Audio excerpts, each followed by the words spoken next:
নজর রাখবো রাজ্যের আবহাওয়ার কি খবর সেই দিকে। বাংলাদেশ থেকে সরে গাঙ্গেয় পশ্চিমবঙ্গের উপর অবস্থান নিম্নচাপের জেরে পশ্চিম মেদিনীপুর, ঝাড়গ্রাম, বাঁকুড়ায় অতি ভারী বৃষ্টিপাত। কলকাতা সহ দক্ষিণবঙ্গের সব জেলাতেই এই বৃষ্টিপাত জারি থাকবে বলেই ইতিমধ্যেই জানানো হয়েছে আলিপুর আবহাওয়া দপ্তরের পক্ষ থেকে। আপনাদের জানিয়ে রাখি,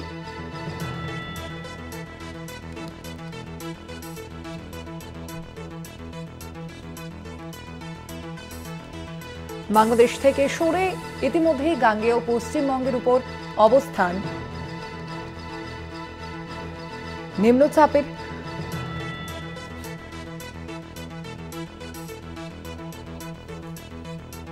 নিম্নচাপের জেরে পশ্চিম মেদিনীপুর, ঝাড়গ্রাম, বাঁকুড়ায় অতি ভারী বৃষ্টিপাত চলবে বলে ইতিমধ্যেই জানানো হয়েছে।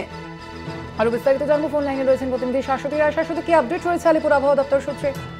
দেখো, যে বাংলাদেশের উপর যে নিম্নচাপের অবস্থান ছিল তা ক্রমাগত সরে গাঙ্গেয় পশ্চিমবঙ্গের উপর অবস্থানরত এবং আগামী 24 ঘন্টায় তার অবস্থান ক্রমাগত উত্তর থেকে উত্তর পশ্চিম দিকে সরে যাওয়ার সম্ভাবনা। অর্থাৎ এই সুস্পষ্ট নিম্নচাপের অভিমুখ ক্রমশ উত্তর ঝাড়খণ্ডের দিকে অগ্রসর হতে চলেছে। তার জেরে বৃহস্পতিবার অর্থাৎ আজকেও ভারী থেকে অতি ভারী বৃষ্টির সতর্কতা, বিশেষত পশ্চিমের জেলাগুলির ক্ষেত্রে। বাঁকুড়া, পুরুলিয়া, ঝাড়গ্রাম, পশ্চিম মেদিনীপুর, পশ্চিম বর্ধমান এই জেলাগুলিতে আজকে অতি ভারী বৃষ্টি হওয়ার সম্ভাবনা জারি রয়েছে। তার সঙ্গে সঙ্গে বৃষ্টি হতে পারে দক্ষিণ 24 পরগনা, পূর্ব বর্ধমান, বীরভূম, পূর্ব মেদিনীপুরেও।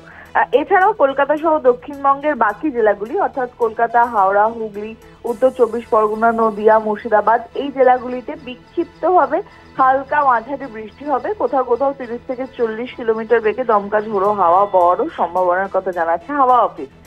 একেবারে অবশ্যই আমাদের এই আবহাওয়ার দিকে নজর থাকবে। আপাতত ধন্যবাদ। আমরা কথা বলছিলাম, ফোন লাইনে ছিলেন প্রতিনিধি শাশ্বতী রায়।